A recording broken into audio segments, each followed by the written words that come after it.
Olá! Após meses em casa, além do prejuízo educacional, né, não podemos aí deixar de citar os problemas psicológicos, né, sem dúvida nenhuma, para as crianças, né, que estão aí mais estressadas e muitas delas, né, acabam desenvolvendo ainda mais o medo, né, de sair de casa.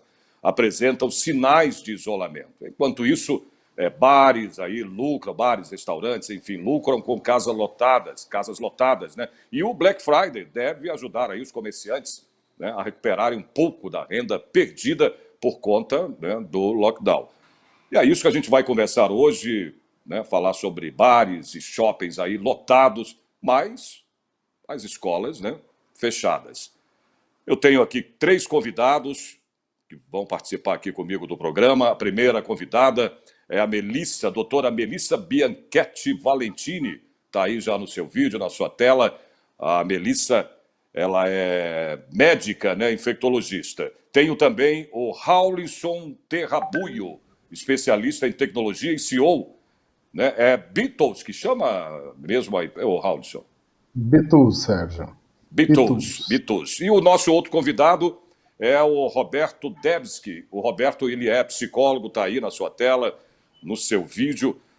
Tudo bem com vocês? Tudo bem, Joia. Sérgio? Tudo bem, você? Que bom, obrigado aí pela participação dos 3 no nosso programa.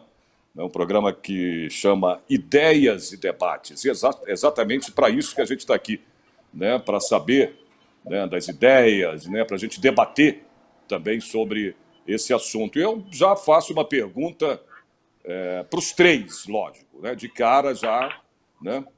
Só lembrando também, mais uma coisa, que vocês podem aí debater entre vocês, tá? Eu sou aqui um mero mediador, viu, Melissa?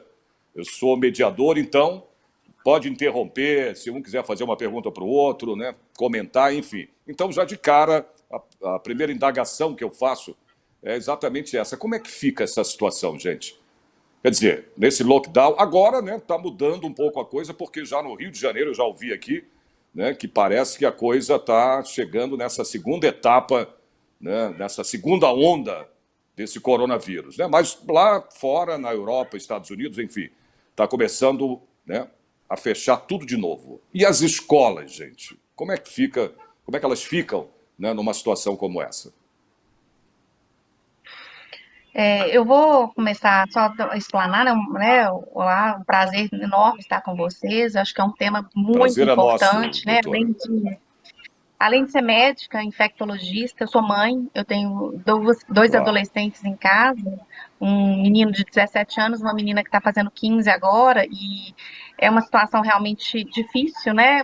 A gente como médico e como mãe, perceber que os nossos filhos estão em casa desde março, né? Meus filhos realmente estão em casa desde março.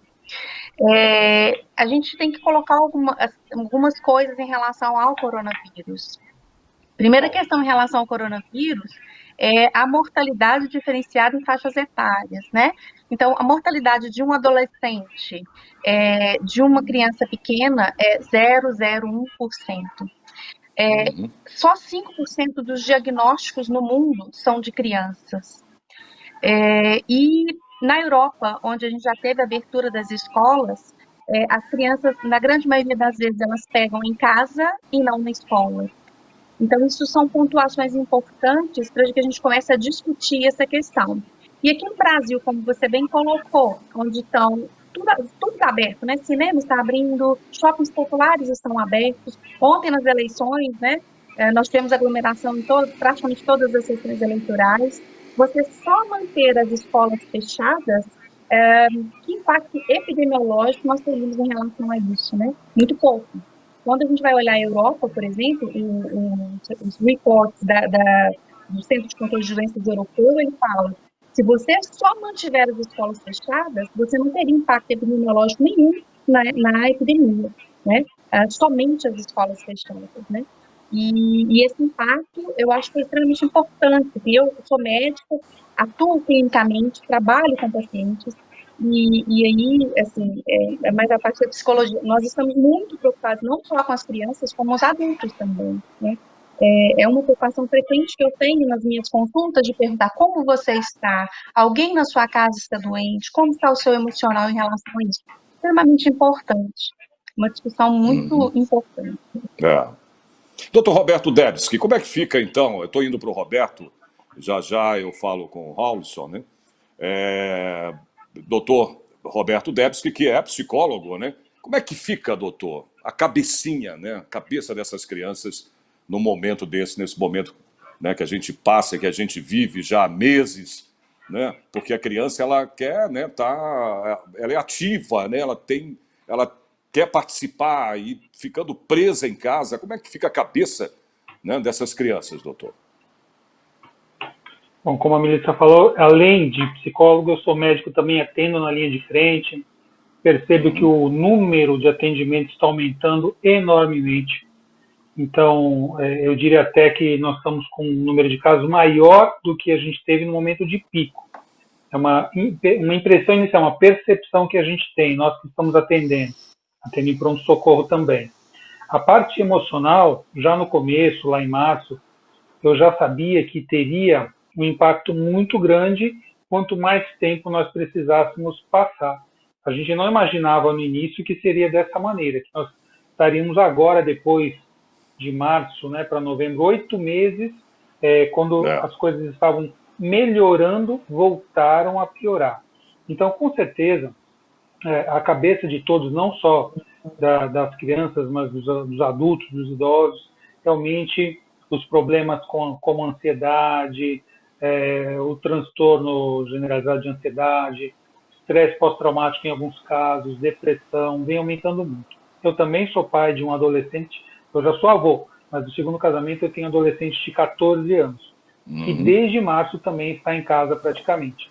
E o que eu percebo é que as crianças e os jovens tiveram um ano muito difícil. Nós também, como eu saio para trabalhar todo dia, eu nem senti tanto impacto do isolamento, mas quem fica em casa sente. E num período em que as crianças e os jovens vivem, que eles precisam aprender através da socialização, das amizades, da interação física, do esporte, ter que ficar em casa é algo muito complicado. Com certeza vai trazer algumas consequências, algumas sequelas para essas crianças e esses jovens. E os pais, que são aqueles que devem ajudar, também já estão tendo que lidar com seus próprios problemas, com as questões dos relacionamentos, com a questão financeira, com a questão social, com o medo da própria pandemia. E tudo isso certamente vai fazer com que 2020 seja um ano inesquecível e, infelizmente, vai deixar bastante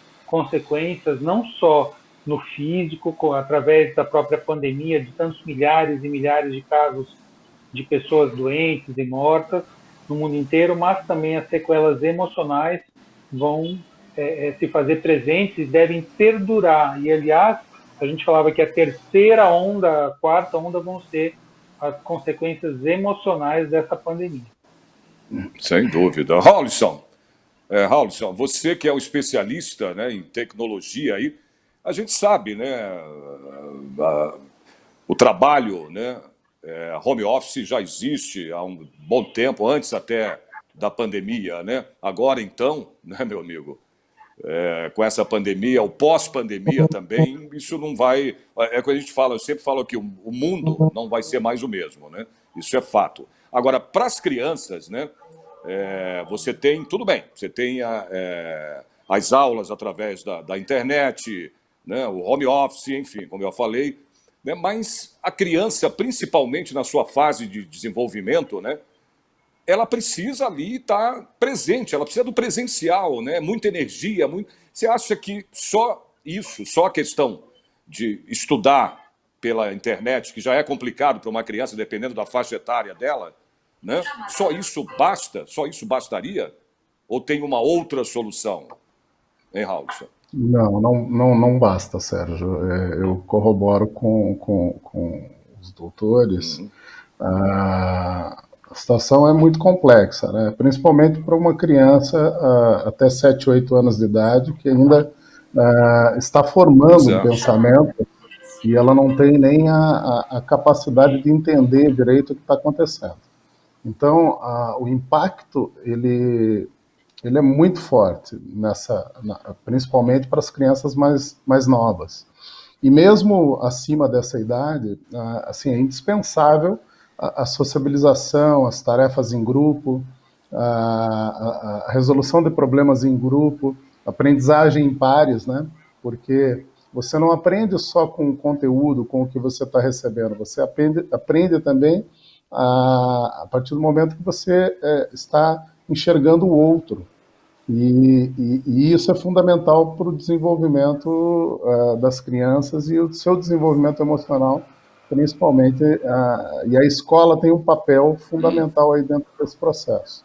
O que a gente tem hoje em termos de tecnologias e o que a gente chama de ensino híbrido, para você trabalhar uma parte do processo de ensino-aprendizagem em casa e a outra na escola, eles são complementares, né? Nós vivemos numa sociedade onde está aumentando a população muito rápido, então, para dar conta dessa demanda de educação, é preciso que você use recursos de tecnologia também, porque é impossível você atender a todo mundo com limitações físicas e de acesso. E hoje a gente vê isso num nível mais absurdo ainda, né? A pandemia ela acelerou uma transformação digital que era esperada para um outro momento à frente, mas também não nesse nível de total, você totalmente isolado em casa e usando a tecnologia para fazer as coisas. Ainda se, se, se a perspectiva do ensino híbrido chegando na educação. E isso faz com que o impacto ele seja muito grande, principalmente nas crianças. Então, assim, nós não estamos preparados ainda para você digitalizar completamente a educação. Eu acredito que isso nunca vai acontecer, né? A sociabilização, a interação do ser humano ela é fundamental. O que nós estamos enxergando hoje em termos de soluções educacionais paliativas aí para resolver um problema da pandemia, ele também não está preparado para dar resposta a esses problemas que a gente tem hoje. É uma tentativa de adaptação do uso da tecnologia para dar uma resposta. O que você trabalha em termos de plataformas e tecnologias educacionais não é só a parte da plataforma e a parte da tecnologia, ela envolve também a parte da metodologia. E essa metodologia ela prevê que você tenha que fazer, você tem uma educação que traga experiências, né? A gente pode hoje trazer, a partir da tecnologia, experiências que são muito superiores até esse modelo de EAD, esse modelo que a gente vê de simplesmente vídeos e transmissão à distância. Mas isso ainda tem um campo ainda enorme para se trabalhar e vai demorar um pouco para que a gente tenha infraestrutura e tecnologia para trazer experiências ótimas para resolver esse tipo de problema. Agora, uma outra pergunta aí para todos, tá? Na opinião de vocês, dos três, reabrir bares, né? E manter, tá? As escolas fechadas, vocês acham isso uma incoerência? Sim, eu acho bastante incoerente. Assim, eu nunca fui, como infectologista e entendendo um pouquinho de epidemiologia, né, das doenças, sempre achei muito precipitado esses fechamentos de tudo, né? Ainda mais agora que nós sabemos que essa pandemia não vai ser uma coisa curta, esse vírus veio para ficar. Então, juntamente com as outras doenças infecciosas respiratórias que nós temos com sazonalidade, que é o influenza, nós vamos ter a Covid-19 juntamente com elas, né? Então, a gente não vai poder ficar 4, 5 anos dentro de casa, a gente vai ter que reaprender a viver de uma outra forma, né? E pensando, como eu comecei a falar no início, que as crianças, São somente 5% dos diagnósticos. E a mortalidade em criança, embora você tenha alguns quadros graves em crianças associados a uma resposta inflamatória exacerbada, esses casos são raros, não são comuns, e na grande maioria das crianças, a gente não sabe o percentual de assintomáticos, mas cresce que seja muito grande, né? Então, se você tem um prejuízo emocional, educacional, muito grande, e você não tem uma população de risco, eu acredito que deveria ser uma decisão dos pais que as crianças voltassem ou não para a escola, dependendo das condições que essas crianças vivem. Eu, doutor Roberto, a gente fala de uma proporção muito tranquila, porque nós somos uma classe extremamente privilegiada dentro do Brasil. Nossos filhos têm internet de alta velocidade, aqui em casa nós estamos 4 em home office, né? Eu saio para trabalhar, mas eu trabalho num grande laboratório, então desde março eu estou em home office. Então, nós temos internet de alta velocidade para os 4, cada um no seu laptop, cada um no seu quarto com ar-condicionado. E a gente sabe que nós somos 0,1% da população, né? Exato. Então, São você imagina... privilegiados, né? Vamos dizer assim. Nós somos privilegiados, então a gente não pode pensar na nossa Exatamente. situação como a regra. Ela não é, ela é exceção, né?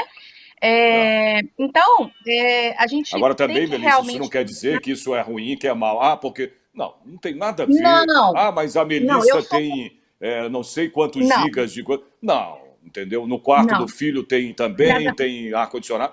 É um Cada um privilégio, na sua mas situação. é um O que eu tô privilégio querendo... que você conquistou, Sim, correto? sim, claro. Mas o que eu quero dizer é o Exatamente. seguinte, nessa situação privilegiada, as coisas já são difíceis. Então, para as crianças. Mas eu fico pensando, por exemplo, Exatamente. dentro de uma comunidade onde você tem, e isso não é raro no Brasil, a gente tem uma casa que moram 10 pessoas e estão todas elas juntas, você não tem um computador, você não tem uma internet, você não tem um celular com 4G, como que essa criança está estudando? Então, a gente tem que pensar não só nessa questão, E durante tem muitos muito, anos da viu, minha vida, Melissa? Tem muitas casas assim, exatamente. muitas, querida. Exatamente, a maioria das casas no Brasil, acredito eu.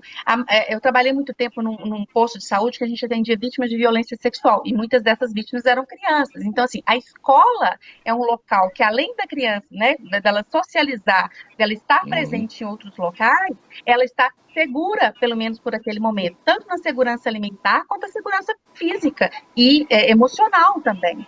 Então, são aspectos que a gente não pode deixar. E essa criança que está na favela, ela não está na aglomeração, ela não está fazendo isolamento. Lá ela está convivendo com outras pessoas. Então, qual o sentido de você não fazê-la ir para a escola, colocá-la num local onde ela está aglomerada, ela está tendo contato com todas as pessoas e não está estudando, né? Então, assim, é isso que realmente nós temos que refletir, né?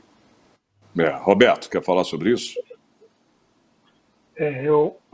Claro que a gente deve, nesse momento, que é algo novo, é algo que a humanidade não passa há 100 anos, como uma epidemia como a gripe espanhola, que foi em um outro contexto totalmente diferente. Nós sabemos de todas as questões, por exemplo, a questão econômica, financeira, nós tivemos aí os estabelecimentos comerciais fechados por meses, muitos quebraram. Isso é algo também muito preocupante para os países, para as economias, para as pessoas e para as famílias. Então, não existe solução fácil para nada.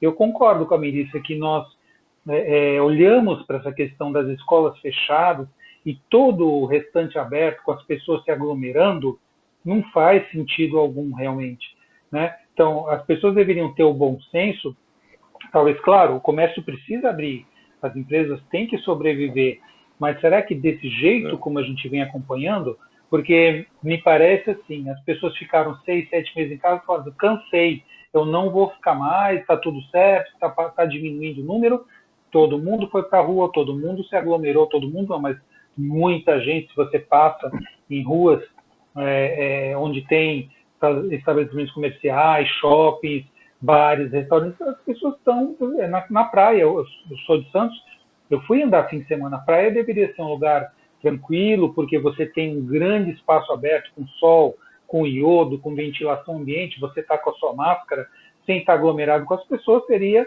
um local tranquilo para você fazer sua atividade física, mas as pessoas sentadas juntas, todas aglomeradas, sem máscara, então se torna também um lugar também preocupante. E acho que o reflexo disso tudo está aí. Nós estamos novamente com os números crescentes, muito aumentados, então a gente deveria olhar para todos esses lados, para a necessidade das empresas, dos comércios, mas para o bom senso das pessoas em não abusarem, em se protegerem ainda, porque não acabou, o problema não acabou e nem vai acabar tão cedo. Nós não temos vacina, nós não temos um tratamento eficaz. Se as pessoas abrirem mão de todo o cuidado, de toda necessidade de se proteger e proteger aqueles que amam, isso vai ser uma calamidade, como a gente vê Não, que mas está você estava acontecendo falando, agora na né? Europa. Exato. Você estava falando da gripe Exatamente. espanhola, né? Quer dizer, você está falando de mais de 100 anos atrás, que não tinha a tecnologia que tem hoje. Mas mesmo assim, viu, Melissa Que não tinha. e Raulson, uma vacina você leva no mínimo 2 anos, né, para ser criada, né, para ser feita, para ser isso aí, não é isso? Se eu tiver errado, vocês me corrijam. Então, não se Sim. quer também, né, E não Melissa? vai ser, e não vai ser uma Não. coisa miraculosa, né? Pois é. A expectativa nossa, como infectologista, é de que essa vacina, primeiro, a gente vai ter que, na grande maioria das vezes, eu sempre gosto de falar isso quando eu falo de doença infecciosa, na grande maioria das vezes, o que mata na doença infecciosa não é a própria doença, é a sua resposta imunológica contra ela.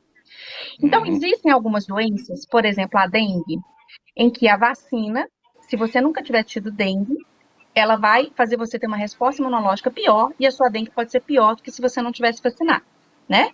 A gente não sabe se isso poderia acontecer também com o coronavírus, com essa vacina. Será que se eu vacinar, eu posso ter uma resposta imunológica pior?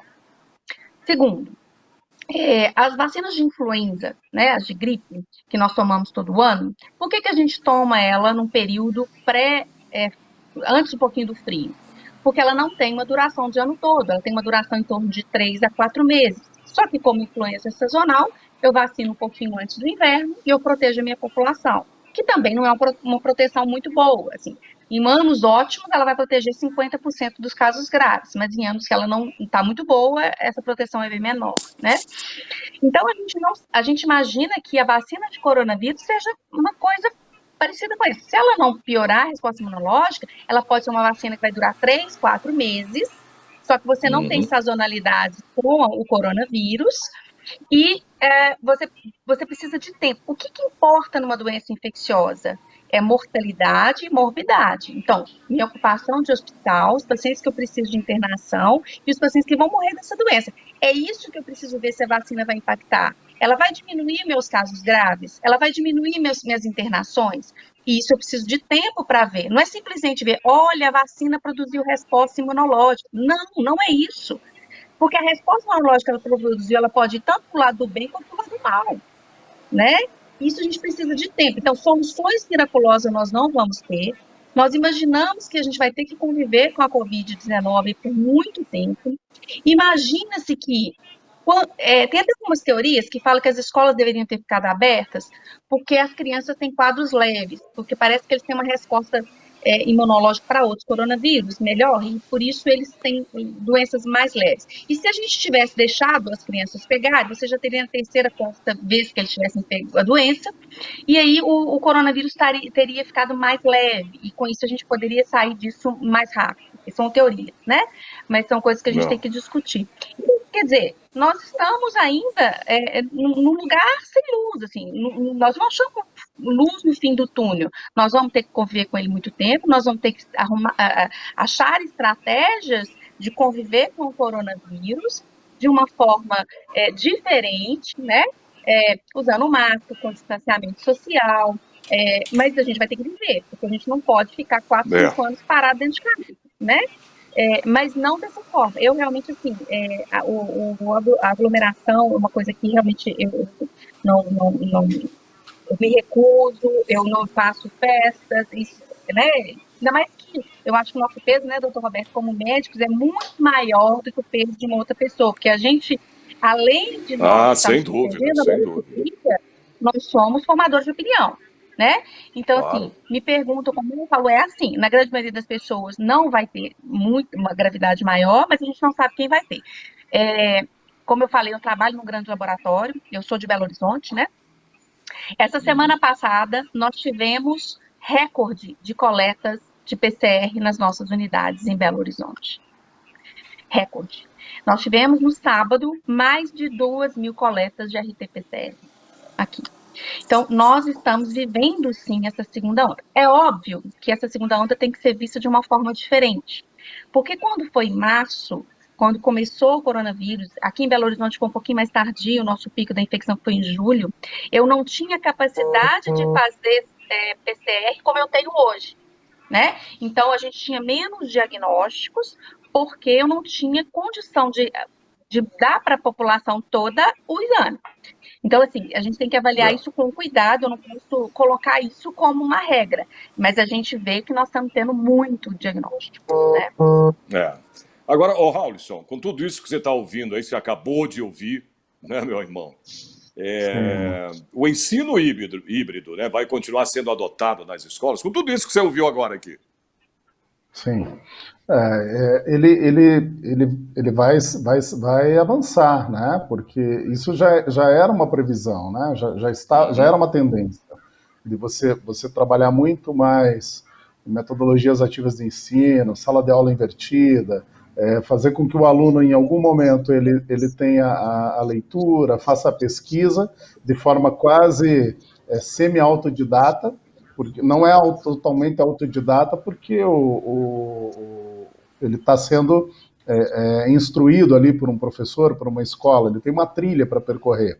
Então não é totalmente autodidata, é semi-autodidata porque ele vai desenvolver habilidades para fazer pesquisas, ele vai interagir com conteúdo de forma autônoma, e aí sim ele vai para uma sala de aula já com uma massa crítica já formada, e quando ele chega com um professor, esse professor que conhece mais sobre aquele assunto vai ajudá-lo na questão das suas dúvidas. Então ele acelera a aprendizagem na forma do ensino híbrido. Então cada vez mais você vai ter essa modalidade de ensino sendo adotada. Isso é uma tendência mundial, nas grandes universidades no mundo já se utiliza há bastante tempo, e aqui no Brasil ela vem chegando com força aí nos últimos 5 anos. Então a gente vai ver sim uma tendência do ensino híbrido sendo adotado em larga escala. Eu ouvi aqui as questões relacionadas a toda essa parte de saúde técnica, né? Aprendi bastante aí com a doutora Melissa e o doutor. Mas eu, enquanto filósofo, o que é mais estarrecedor é que as pessoas têm acesso à informação. E a informação ela está todos os dias chegando nas nossas casas, o tempo todo, por todos os veículos de informação. Não, até porque a internet hoje, né, Raulison, é uma mão na roda, né? Você hoje, é o que eu falo, né? Eu sempre trabalhei em televisão, mas hoje, entendeu? Hoje não, né? Isso já vem acontecendo, mas daqui a um tempo, né? Hoje a gente já tem as notícias, por exemplo, em tempo real, né? Você tem as notícias pela internet em tempo real. Então, está aí na cara, as notícias estão, né, o tempo todo aparecendo, não é falta de informação. Se dissesse assim, olha, as pessoas estão agindo dessa maneira por falta de informação. Não. Mas não é falta de formação, Sérgio. Não ou é falta talvez de formação, pode ser. Mas é falta de formação. Então, isso já é um problema da educação que já se arrasta há muito tempo. Né? As pessoas, nós não estamos conseguindo dar respostas através do sistema educacional atual à formação das pessoas, à formação integral. Praticamente você está formando pela média e uma massa, e você está despejando muita informação, mas fazendo pouca formação. Então a escola precisa se reinventar, porque essa que está aí está falida. Nós temos 50% de evasão no ensino médio. Nós temos menos de 7% dos alunos que terminam o ensino médio com conhecimentos em proficiência matemática. Menos de 30% em português. Então, assim, é estarrecedor você ver as pessoas tomando essas atitudes, tendo tanta informação à sua disposição. Então, isso acho que é aquilo que mais agride, e porque assim não é só nos bares, é inauguração de loja, você vê muitas Tudo, pessoas é impressionante. se Parece que acotovelando para disseram entrar assim, numa né? loja. Voltar às atividades. Acho que as pessoas entenderam ou querem entender. Eu não sei, viu, Melissa e doutor Roberto? Na minha Sim. cabeça eu fico pensando, será que é porque quando abriu, se fala assim, agora a partir desse momento vai funcionar isso, isso aqui. Eu acho que as pessoas na cabeça delas devem pensar assim, tá tudo liberado. Porque não é possível, gente. Com Acho que tem tanta questão informação que a gente psicológica tem, também, que é muito individual, né? não é? É muito individual. O psicológico é muito individual, né? Assim, eu acho que Exatamente. eu acho que é uma coisa muito mais profunda, né? Assim, né? O É. Roberto pode falar melhor, assim. É uma coisa muito mais Aliás, eu queria até profunda. falar com o doutor Roberto, na questão das Agora, crianças que uma estava coisa que você falando fala agora. de restaurante. Para mim, a alimentação é o pior momento que você pode Ah, estar em um lugar é. com muita gente. A alimentação, porque os outros lugares, você ainda põe uma máscara, mesmo que a máscara não esteja muito boa, mas a No alimentação restaurante você você vai ter está que sem tirar a máscara. máscara para comer, você vai estar vulnerável. Não adianta. Não E é? aí você bebeu, a pessoa bebe, É, começa a falar mais alto. Com isso ela vai ser isso. mais perdigoso, né? E mais a Exatamente. contabilidade. É. Agora eu queria saber do doutor Roberto, quais são os potenciais eventos estressores, né, vamos dizer assim, durante a pandemia que afetam as crianças, doutor Roberto? Então, a própria questão de estar em casa sem o contato com os amigos, com a escola, a criança sempre é um espelho do que acontece na Uhum. família, né, em casa. Quando os pais também passam por um grande estresse, estão tendo mais, vamos dizer assim, dificuldades muitas vezes nas relações, quando os relacionamentos não estão bons, o que acontece? Antigamente, antes da pandemia, pessoas, cada uma ia para um lado, tal, aliviava aquele problema, quando não discutiam, quando não resolviam o problema, mas cada um ia para um lado e aquilo, vamos dizer assim, não ia adiante. Com a pandemia, quando houve aquele maior isolamento, o número de conflitos nas relações, até o número de separações, aumentou muito. As crianças sentem muito o que acontece no lar, em casa.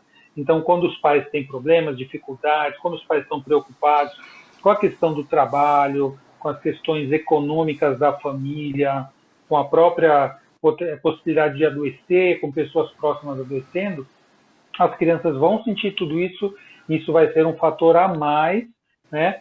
Junto com tudo isso que eu falei, com a dificuldade de não poder ir para a escola, de não ver os amiguinhos. Então, todos esses fatores podem gerar e têm gerado nas crianças um quadro maior de ansiedade, um quadro maior de agitação, né? E os pais que deveriam estar cuidando, os adultos, muitas vezes não conseguem porque eles estão tendo que lidar com as suas próprias questões, com as suas próprias dificuldades também. Então, os conflitos emocionais, psicológicos vêm aumentando muito e as crianças são um reflexo, são um espelho muito grande disso, daquilo que vem acontecendo com os pais, com a família, como reflexo dessa pandemia e de todas as suas consequências, o isolamento e as dificuldades do relacionamento, financeira, econômica, política e etc. Melissa, no começo da pandemia, né, afirmavam aí que o risco maior, né, seria a transmissão do vírus, desse vírus, né, para os adultos, né, que residissem ou que residem, né, na residência do aluno, né, que seja o filho, exatamente. Isso ainda é válido, esse cuidado? Na verdade, havia uma ideia de que a criança seria aquele grande transmissor, né? As crianças seriam aquelas pessoas que mais transmitiriam. Isso não se provou real, porque quando a gente faz a análise daquelas crianças que estão com a Covid, elas não transmitem, elas ficam mais tempo infectantes e têm cargas virais mais altas, isso ninguém conseguiu provar, né? Agora, a questão principal é essa mesmo, assim, que a gente coloca muito em alguns grupos nossos de infectologistas. Se fosse todo mundo ficar em casa, ok, mas a questão é o seguinte, só não vai à aula, porque faz todo o resto. O cinema está aberto, o shopping está aberto, a pasta de alimentação do shopping está aberta. Essas crianças estão indo lá, elas só não estão indo na aula, né? Então, qual que é o sentido disso, né? Enfim, Exatamente. né? Qual é o Agora, assim, sentido disso, né? Tem razão, meu Eu Deus do senti desse céu. Não tem prejuízo, porque sentido. realmente é um prejuízo. É. É um prejuízo muito grande. As crianças, você vê que elas não estão aprendendo adequadamente, assim, né? Eu vejo com meus filhos aqui, eles estão mais dispersos, eles estão mais ansiosos, eles estão É. loucos para encontrar os amigos, né? É lógico que aí faz festa, minha menina vai fazer 15 anos agora, festa de 15 anos virtual. Óbvio que isso não é o normal, mas enfim, eu falo, nós somos privilegiados, não reclamem, nós ainda somos privilegiados. Isso Mas como aí. eu sou uma pessoa extremamente, eu sou realmente uma pessoa que eu sempre acho que a gente tem que sempre tirar o melhor de tudo, né? Por mais caótica que a situação seja, a gente tem que tirar as melhorias que a tecnologia nos deu, né? Imagina, igual em 1917 na pandemia, como que eram feitas essas relações. Hoje nós temos internet, a gente consegue ter contato, a gente viu que várias coisas que nós poderíamos fazer em casa, nós podemos fazer em casa, a gente não precisa estar em loco no trabalho. Quem mora em grande cidade sabe, rodando 50, 60 quilômetros por dia para tal trabalho, a gente está muito mais Uhum. produtivo, enfim, a gente tem que tirar alguma coisa boa nessa situação, né? E a tecnologia nos deu essas coisas boas, né? Ainda bem. Sem dúvida, sem dúvida. É que também, né, o Roberto e o Raulson vão concordar comigo, né, que a gente já está também, né, numa faixa de idade etária que a gente não vai, né, sair para balada, dificilmente vai fazer isso, né, não é, Raulson e doutor Roberto? Agora, na faixa etária dos teus filhos, né, dos meus aqui, né, e das outras famílias, você imagina o que é para esses adolescentes, né? A questão de estar preso, né, em casa, sem poder fazer nada, sem poder sair, sem poder. Né? Para a gente, tudo bem, a gente já aguenta, porque a gente já passou por isso. Não é verdade? Nós passamos por isso. Eles não. Então, imagina a aflição. Né? Esses jovens estão com um hormônio aqui, na flor da pele, querendo sair para balada, virar. Não é? É complicado. Eu sinto, porque eu tenho aqui em casa um assim. Então, sabe, me dói. Até olhar e ver, falei, meu Deus, cara, cheio de vida, né, Raulson e doutor Roberto? E não poder É uma fase que sair, não eles poder. precisam, né, de Pois é. interagir, de encontrar com pessoas, de conhecer Exato, pessoas. exatamente. E muitas vezes eles vão falar, não, mas o grupo de risco não são os idosos, por que nós temos que ficar? Então, todos esses conflitos, né, porque eles saem, então, de repente, a contaminação deles vai ser menor. Mas e quando voltam para casa? Né? Mas aí o problema é que transmite, com seus vírus é vírus, adultos gente. Vírus idosos vírus. que têm em Vírus vai casa, passar, né? Aqueles que saem para trabalhar. Então, são questões delicadas, são temas exatamente. De difícil solução. A gente precisa ter um bom senso, precisamos, em termos coletivos, de sociedade, pensar em soluções mais práticas, que contemplem a todos. Não é nada fácil, e até porque nós estamos aprendendo a fazer isso agora. Eu disse isso desde o começo da pandemia. A gente tem que aprender a trocar a roda do carro com o carro andando. A gente não sabe. A notícia hoje é essa, amanhã muda. Nossa, aquilo que a gente sabia, inclusive em relação à própria pandemia, aos medicamentos, às possibilidades, tudo. A gente falava uma coisa, agora a gente fala outra, e a gente ainda vai mudar muito mais. Então, não há respostas prontas. Nós temos que ter bom senso e procurar fazer aquilo que é o melhor, dentro do que se sabe agora. Deixa eu ir para o Raulson aqui, porque senão ele fica só olhando a gente, né, Raulson? Imagina. A gente fala concordo. muito, né? Eu, a doutora Melissa e o Roberto, a gente fala demais. E Imagina, o Raulson está ali quietinho, mas é porque eu tenho coisas mais direcionadas a você. Viu, Raulson? Que é exatamente nessa parte das escolas, né? Nessa situação que está se vivendo. Por exemplo, as famílias mais vulneráveis, elas estão aí, né, claro, sofrendo mais prejuízos com o estudo virtual, né? Agora, como cuidar deste aspecto, viu, Raulson, para evitar que os jovens, tá vendo? Abandonem as escolas. Sim. Eles já vinham abandonando pelo próprio método, né? Que já vem, né? A educação hoje, principalmente para os jovens, não falando das crianças, porque até a educação infantil ela está atendendo ao seu papel. Mas a educação de jovens, principalmente aí o pré-adolescente, adolescente, ele já não fala a linguagem os da idade da Melissa, né? Vamos dizer assim, da doutora Melissa, né? Exato. Então, essa educação ela já não fala a mesma língua que o jovem, porque esse jovem ele vive num mundo rodeado por tecnologia e produz, Tendo que decorar coisas, né? compartilha, e visualiza vídeos, por exemplo, o tempo todo. E aí chega numa sala de aula, o ritmo é diferente, a forma como é transmitido o conhecimento é diferente. Então, os jovens estão numa velocidade, a sala de aula está numa outra.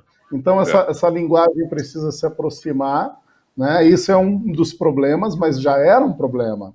Agora a gente vê isso, jovens dizendo assim, viu, eu tinha razão, dá para ter aula em casa. Só que, ao mesmo tempo, a gente olha, a maioria dos estados não conseguem atender a demanda de aulas remotas porque o aluno não tem infraestrutura em casa.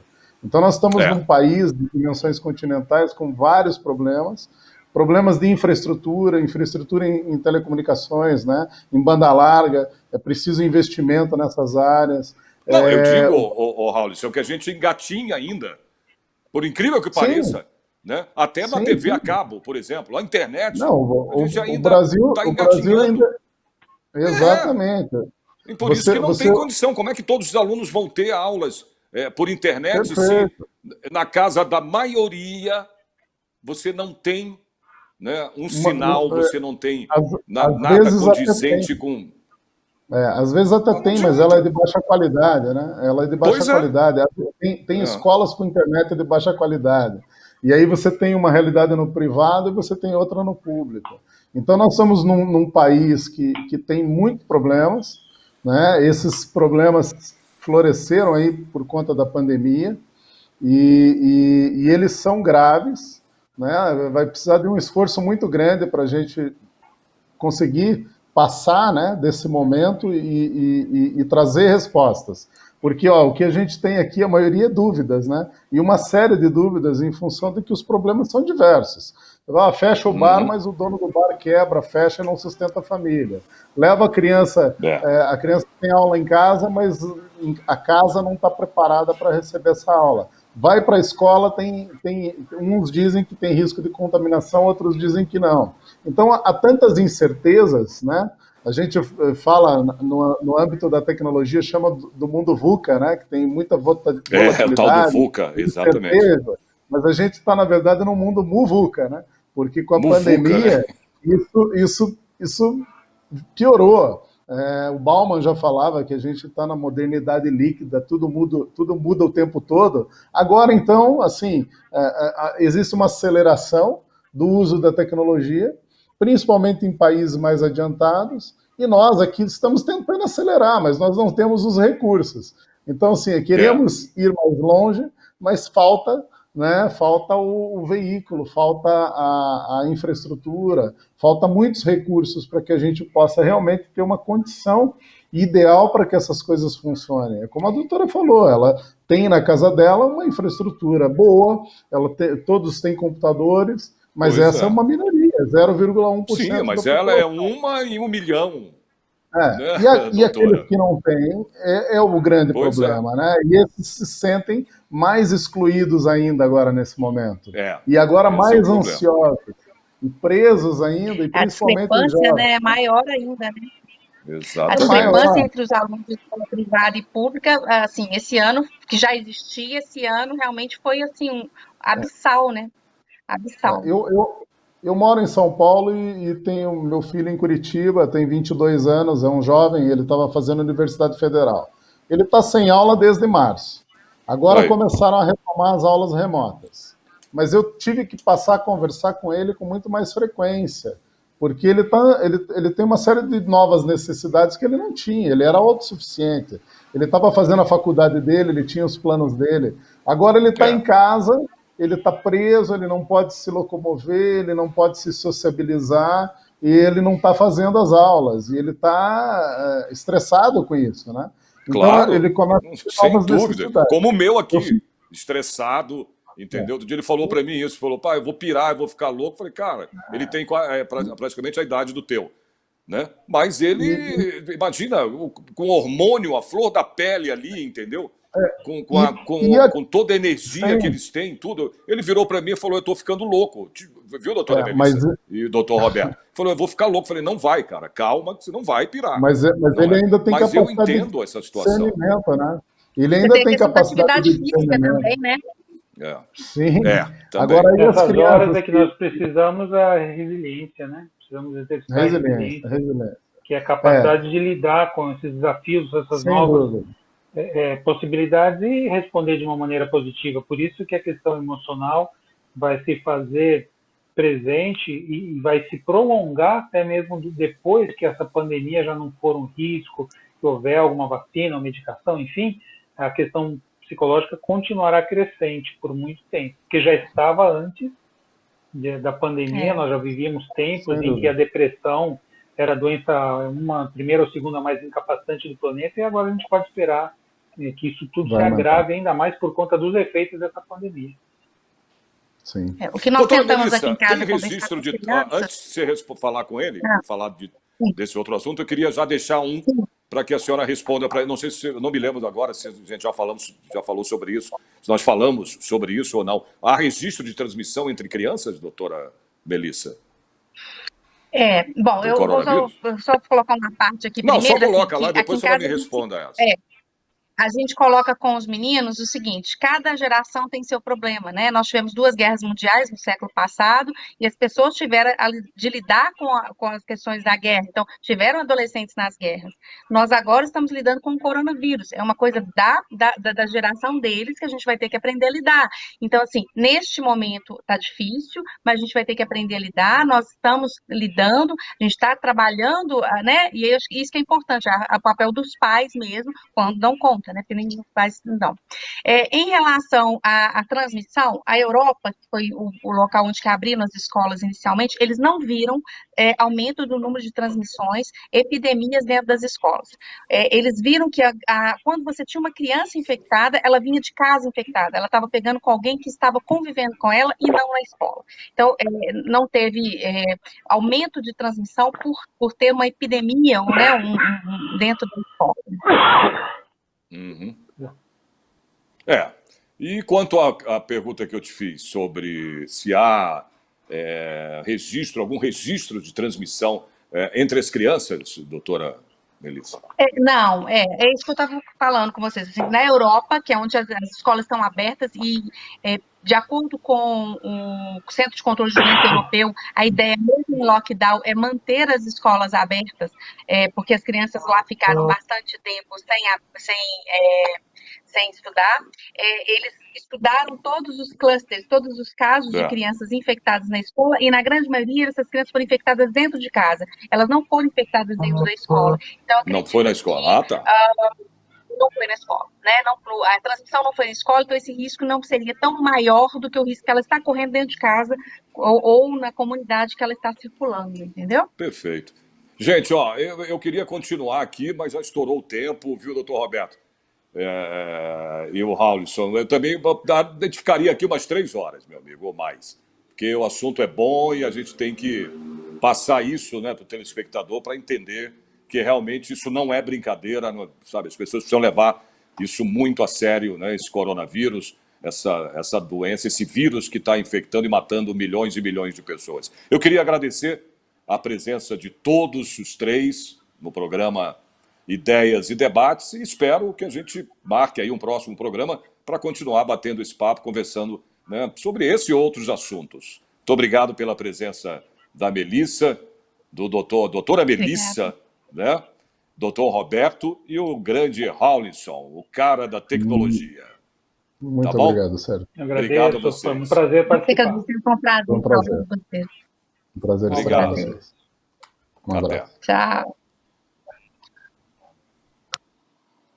Pois é, gente, o programa Ideias e Debates vai ficando por aqui. Você pode rever esta edição na nossa programação e também, claro, nas redes sociais com o canal da Rede Alesp no YouTube. Espero vocês no próximo programa. Até lá.